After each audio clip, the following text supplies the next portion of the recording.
Hi there. It's time for some fun on a Monday. Today we're going to have some stories about something that has a very, very long nose. And it likes to trumpet with it. Can you guess what it might be? Elephants. Our first story today is Elmer and the Whales. It's written by David McKee, and it is published by Anderson Press. If you haven't met him before, that's Elmer. He's a patchwork elephant. And that's his friend, I think, Wilbur, who is black and white check. Elmer, the patchwork elephant, and his cousin Wilbur were visiting Grandpa Eldo. "When I was your age," said Grandpa Eldo, "at this time of year, I used to follow the river down to the coast and watch the whales go by." "Whales? Fantastic," said Elmer. "Come on, Wilbur, let's go and see them." "Come with us, Lion," said Elmer. "You too, Tiger." "Oh, I'd love to, Elmer," said the Lion, "but I have a nap that needs finishing." "Sorry," said Tiger. "I have to be back by tea time, and the sea is a long way away." "Just follow the river," said Grandpa Eldo. Well, they hadn't gone far when they met the crocodiles. "Hello, crocodiles," they said. "We're following the river down to the sea." "Why follow it?" asked a crocodile. "Make a raft. There are enough tree trunks lying around." "We'll help you tie them together," said the monkeys. So the monkeys tied the logs together with creepers, and the raft was soon ready. The noise attracted some hippos. They chuckled when they saw what was going on and gave the elephants a push start with their noses. "Now the river will take you," they said. "Good luck." The raft drifted gently through the jungle. "If you prefer, Wilbur, we can always land and walk," said Elmer. "Oh, you must be joking," said Wilbur. "This is easier, and the jungle looks different from here." Suddenly the scene changed as the river ran through a gorge. "Look at those cliffs," said Wilbur.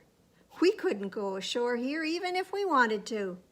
"And the river's running faster," said Elmer. "Faster and faster." "Oh no, rapids," said Elmer. The river had been so gentle, but now it threw the raft every which way in the other. "Hold on, Wilbur," shouted Elmer. "Hold on, Elmer," shouted Wilbur. "I am," they both shouted together. The rapids ended as suddenly as they had started. "Wow," Wilbur laughed. "We're still on the raft, but we still can't land." "We'll just have to wait until we drift in," said Elmer. "We're getting closer to the sea. Look at the birds." Those are seagulls. We see a lot of them, don't we? Well, by now the cousins were tired from the long, exciting trip, and as night fell, the raft gently rocked them to sleep.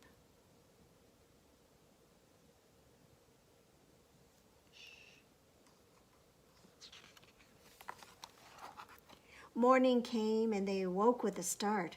"Oh no," said Elmer. "We haven't drifted in. We've drifted out. We're at sea." "At sea with the whales," said Wilbur. "Hello," called Elmer. "Could you push us ashore, please?" "We came especially to see you," said Elmer. "It's the first time we've seen whales." "It's probably the first time you've seen an elephant on a raft," he laughed. "No," said one of the whales. "It's the second time. When I was young, a golden one came on a raft." "Grandpa Eldo," said Wilbur and Elmer together. Once ashore, Elmer and Wilbur found a place to watch the whales as they went on their way. "Say hello to Eldo from us," called the whales. "I'll say more than hello," muttered Wilbur. "Yes," said Elmer. "I wonder what other stories he hasn't told us." And that's when Elmer went to see the whales. Well, we're going to have another story, but first, we're going to do a craft, so I'll see you over at the table in a minute. Ready for a craft? My reason for choosing elephant books today is I have a new puppet friend, which was really a gift to me from a friend of mine. Hello, Mrs. Lundeen. I don't know if you'll see this, but I love Ernest. So, Ernest made me think of Elmer, and Elmer made me think of this craft, because if you look at Elmer, you notice that he's patchwork. And so we're going to be making a patchwork elephant today. Just to go over what we need for the craft, you're going to need an empty milk jug or drink jug. It can be a gallon, it can be a smaller amount, it could be a half gallon. It'll just be a different looking elephant, but that's fine. You're going to need some colored tissue paper. I bought this, it was 24 sheets for $1 at the dollar store, and it gives me 5 different colors. You're going to need some scissors, some glue, and Elmer's glue is fine. I'm going to be using an old yogurt container for my glue pot, and I've got a disposable foam brush. I like the wide foam brush for this craft project. I have some water here for when I'm ready to wash off. I have a couple of Google eyes, and if you don't have those around your house, you can always just take a piece of paper and draw some eyes. That works just fine. And I have a box cutter, and this is not something that you kids are going to be using. This is for Mom and Dad to use to cut it. So let's get started. The first thing we want to do is take a look at my jug. I'm going to take the one that I have right here. First of all, I notice it has a label on it. I don't want the label, so I'm going to pull it off. And it doesn't matter if it's sticky there, because we're actually going to be putting glue on, so that's just fine. And if it doesn't all come off, that's all right too. Your elephant will just have a little bit of milk label coming through. So anyway, you would take that off, and then take a look at your jug and see how it can look like an elephant. This part right here, the handle, is going to be your elephant's nose. So his eyes will go here, and his ears will come out here.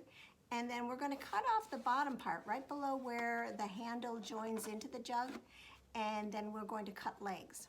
So to make that a little easier, I actually drew them on this jug. So I've got the trunk coming off, and just about where it connects up to the jug is where I'm going to cut it off.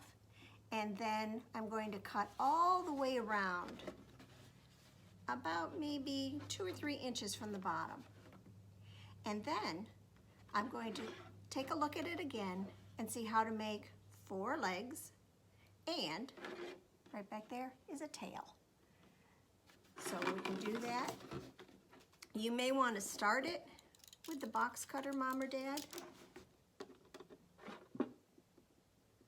But you can easily cut this with scissors. In fact, I think I'm going to use my other cutter here, just to get started. And then I can go in with my scissors and cut all the way around. Make sure you've washed out your jug. There's nothing worse than doing a craft project with something that's got stinky old sour milk in it. So I'm going to cut off all the bottom part first. And don't throw it away, because we can use some of it. And when I get there, I want to be ready to make a tail.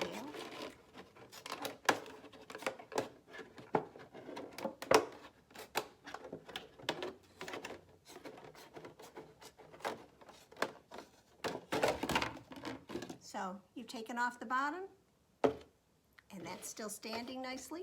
So then I'm going to figure out the nose. And this is where the box cutter might be a little easier to use, but you can still use scissors. But you're just going to cut right where that handle joins on to the jug.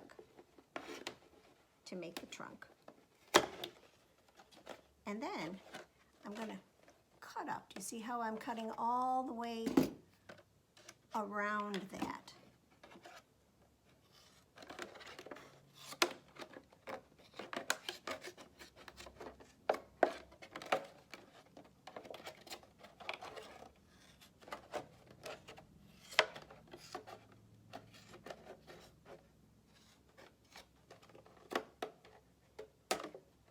To be the front of my elephant. And then as I look at it, I'm going to see that I need to have 4 legs. Now, a lot of the jugs that I saw had the handle offset so you could have the legs be right at the 4 corners, but not the ones that I had. So I had to kind of improvise. So I'm going to have 1 leg would be right up in front, and then I'm going to cut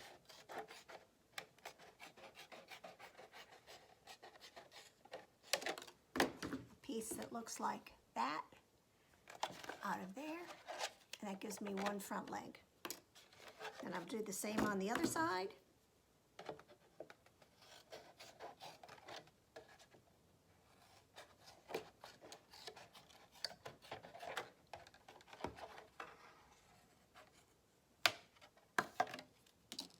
So now I've got the 2 front legs, and then I just have to go around to the back. Right at the center of the back, I'm going to have that be the tail, so I can just cut right up from that. And then leads right into the other 2 legs. So I'll cut that little arch again.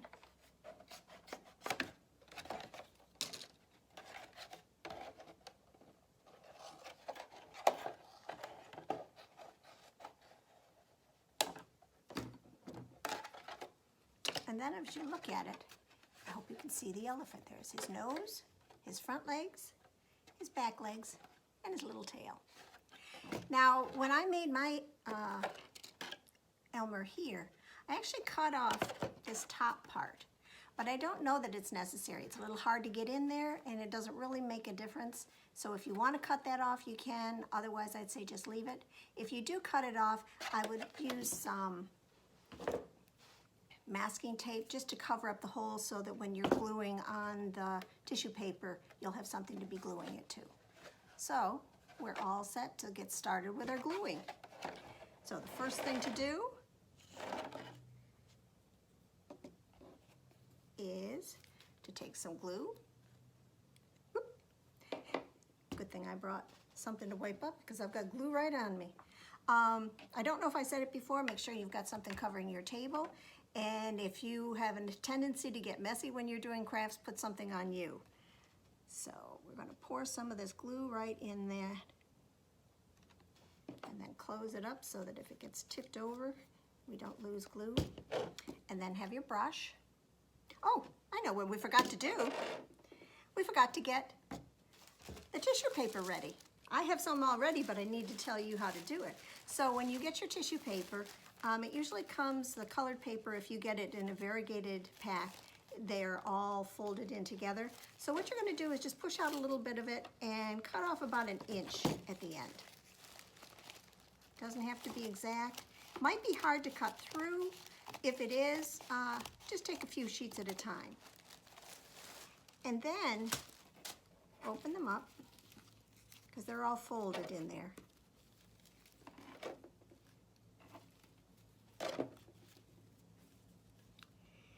And you're going to want to cut them into little squares. And my suggestion before you do that is to sort them by color. So I get all the blues together before you get doing any of your gluing. So get all your blue strips together and all of your next color together. In this case, I've got some pink. And I've got some green that looks very much like the yellow when they're side by side, but I'm going to separate them. And then yellow.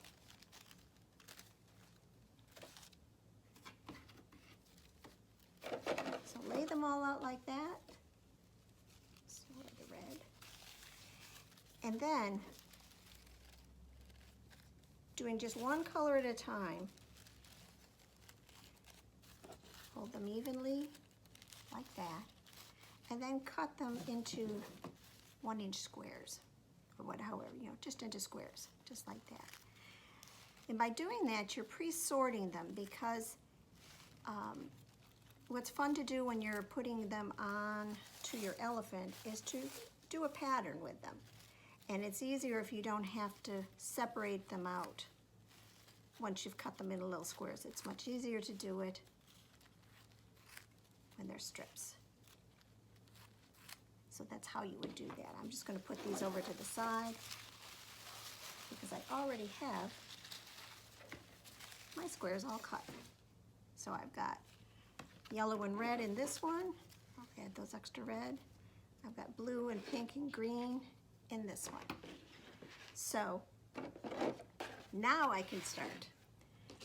And I'm going to dip my brush in the glue, and starting up at the top, I'm just going to paint the glue right onto the milk jug.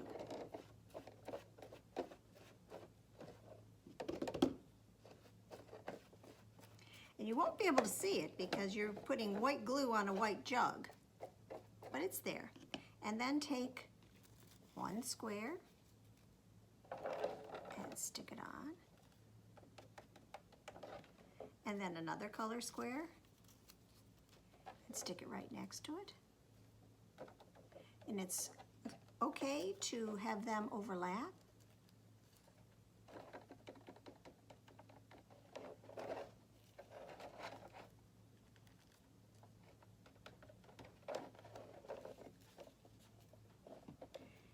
And I found when I was making mine, it was a good idea to keep one hand that's touching the glue, your other hand kind of not touching anything, maybe holding it.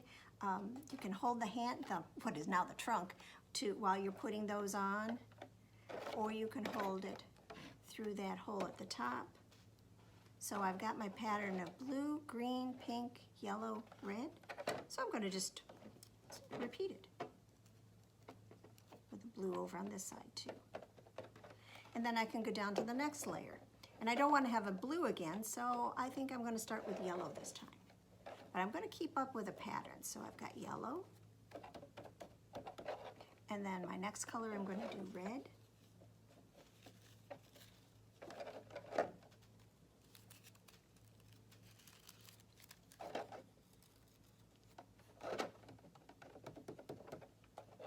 And then blue. And if you find your glue has dried, by the time you get over to it, just put some more on. And then green.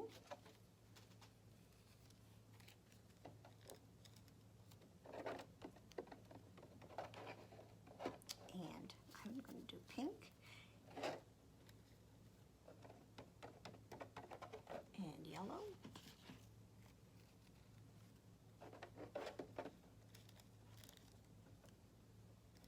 Isn't that interesting how all of a sudden I've caught up to yellow?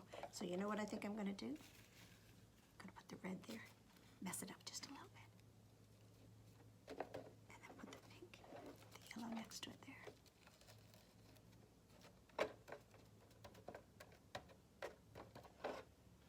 And let's see, how about a green? So you can do a pattern, you can do it abstract. You don't have to do squares, you could do all different kinds of shape. I don't know if you've ever seen a patchwork quilt, but it isn't necessarily all square pieces. Sometimes they're just cut in all different kinds of shapes. And what I'm doing now is I'm just brushing over it with some glue to start working on the next layer, but also to glue those down. I find it easier to do that as I'm going along than to wait until the end. Okay, so then add the next row of glue.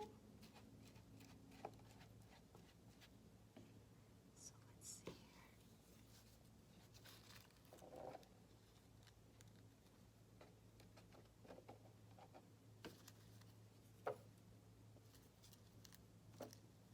Should have some music playing in the background.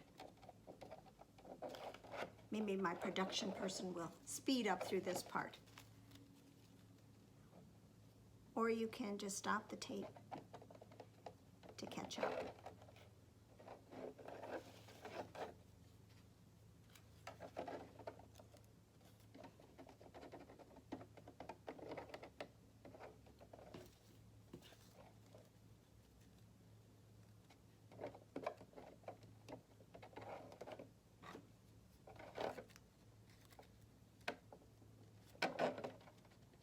You see how the pattern's going?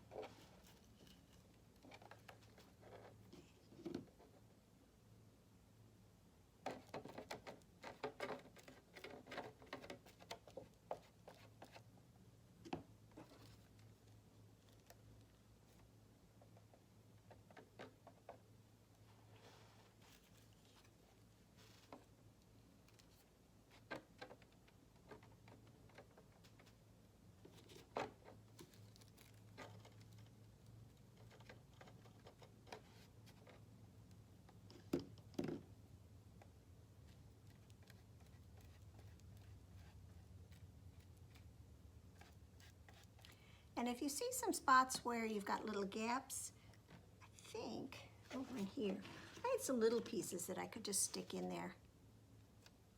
And because it's patchwork, it doesn't matter if it's not a color that's part of the pattern. But you really do want to make sure that you're not having any of the jug showing through, if you can avoid it.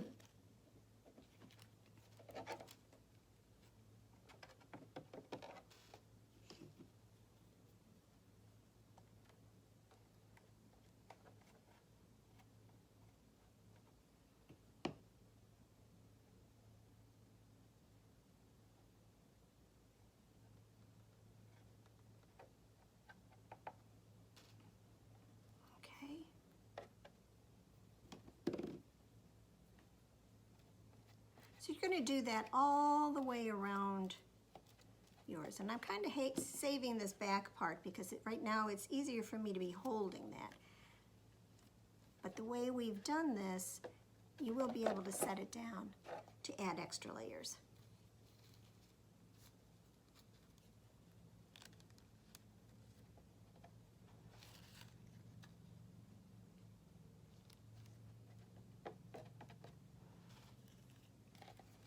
Is he looking patchwork to you? I think he does.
I think I need glue there.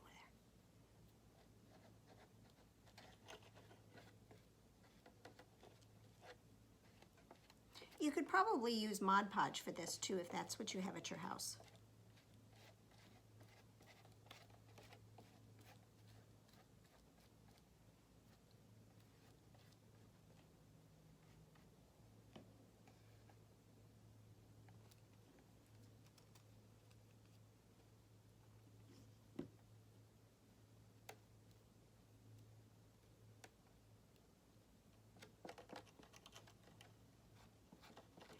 And you can tell that since I'm putting it on kind of thickly, that it will have to dry a bit.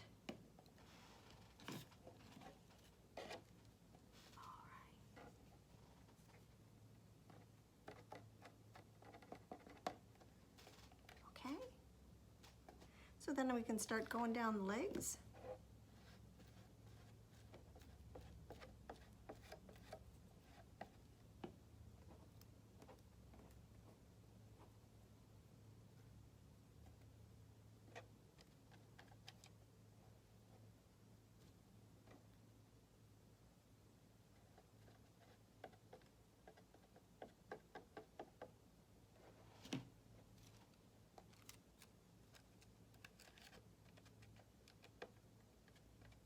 And it's okay to have it hanging over. You can see it from the inside because we can trim that off once the glue is dry.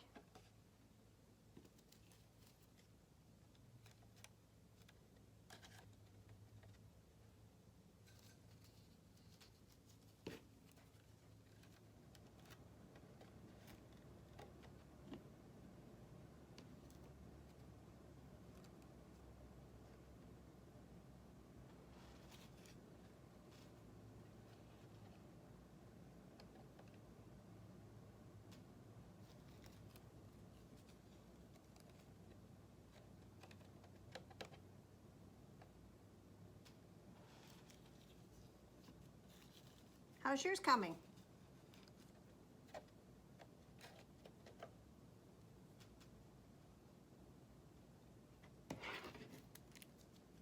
Give him a blue tail.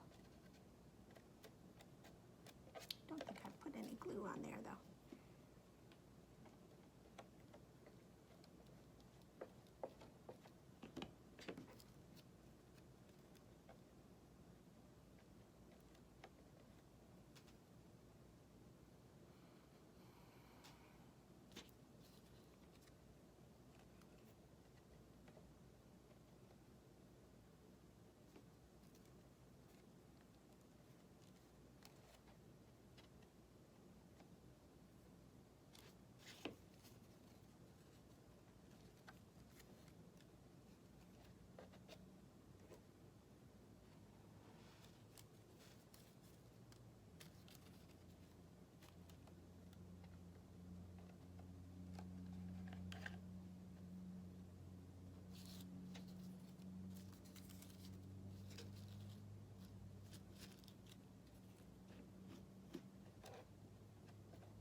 So you get the idea, I would think, of how it's going to go. You'll get it all the way around, and then you can use your fingers to hold it this way to do the trunk. You may need to put more glue in your pot, but just keep working at it until it's all covered.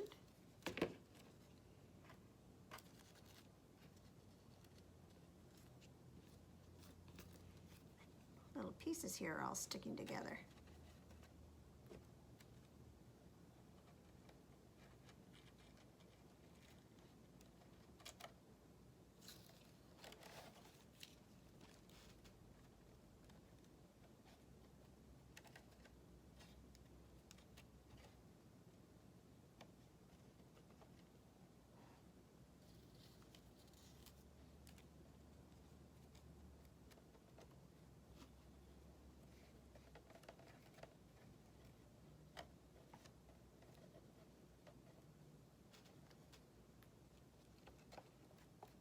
And it will dry clear. And then what you'll want to do is you'll want to cut some slits right in the front, like right on either side, and take some of those pieces. I'm just going to set that there. Take some of those pieces that you cut out for the legs and draw an ear.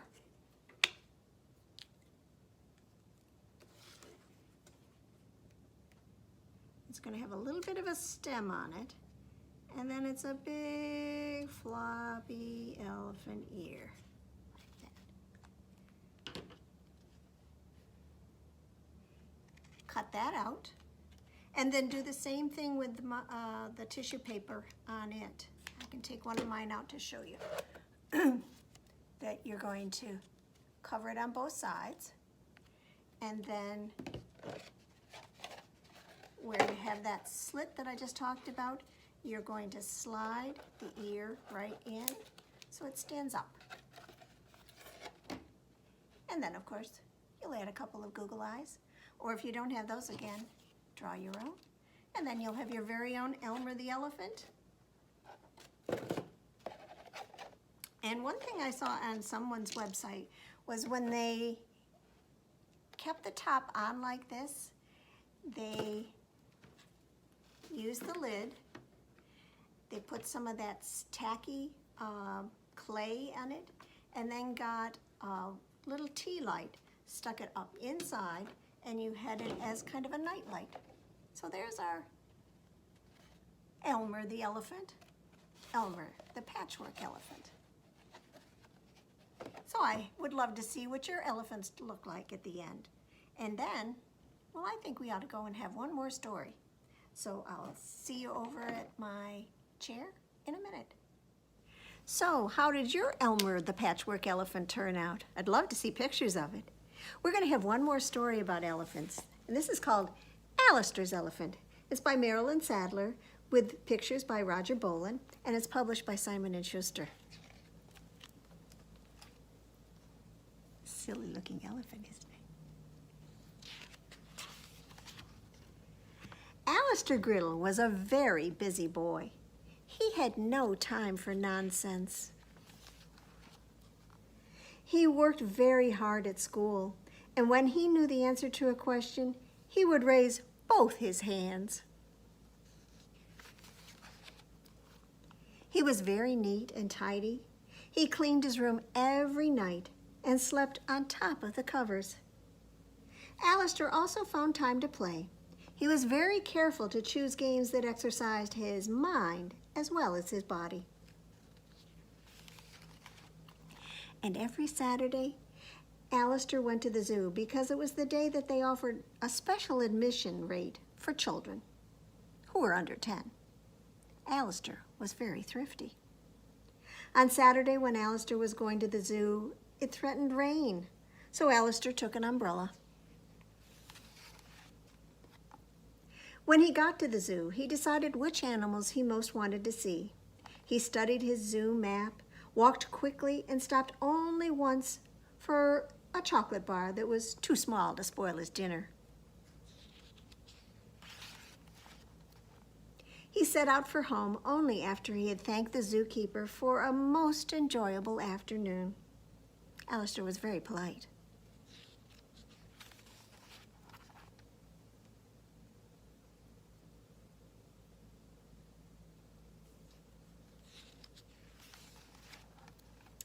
When it began to rain, Alistair was glad he had taken his umbrella. Was it really rain? Elephant. And when he was nearly home, he realized something quite surprising. He was being followed by an elephant. "The zookeeper will be very worried about you," cried Alistair. "You must go back to the zoo." But the elephant wouldn't go. Alistair was late for dinner, so there was nothing he could do but let the elephant follow him home. "You can't keep him," shouted his mother from the window. Alistair didn't want to. He didn't have time for a pet. So he called the zookeeper, and the zookeeper checked his records. There was a hippopotamus missing, but not an elephant. "Are you sure it's not a hippo?" he asked. Alistair was certain. There was nothing Alistair could do but eat his dinner and hope that the elephant would leave. He was so upset. He couldn't eat his favorite vegetables. But the elephant didn't leave that night. or any night that week. Alistair had a very hard time sleeping with the elephant looking in the window. And even though Alistair got up early, the elephant got up earlier and poked him. Alistair didn't have any privacy. He had to get dressed in the closet. The elephant followed him to school and caused so much excitement that everyone had to be sent home. Alistair did not get to take the arithmetic test that he had studied so hard for. Do they still use the word arithmetic in school, or do they just call it math? The elephant ate all of Alistair's houseplants, as well as his science book and his stamp collection.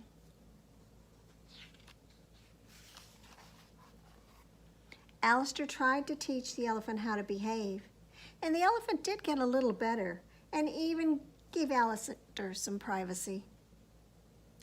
On school days, the elephant learned to stay at home. And on Saturday, Alistair took the elephant back to the zoo. He just didn't have time for an elephant every day of the week. The zookeeper checked his records again and found a mistake. He had been missing an elephant after all. He thanked Alistair very much. The elephant was very sad. Alistair was a little sad too, but he promised the elephant he would come and visit every Saturday. Then Alistair left for home.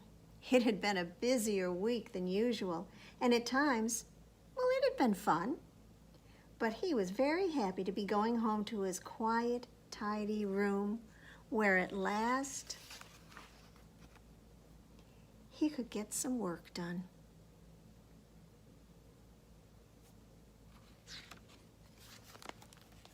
If you like that story about Alistair, there's a couple of other ones about him at the library, so come and check it out. And thanks for coming to spend a little bit of Monday with me, and I'll look forward to seeing you. We have one more week of Monday is Fun Day, so I hope I'll see you next week. See you later.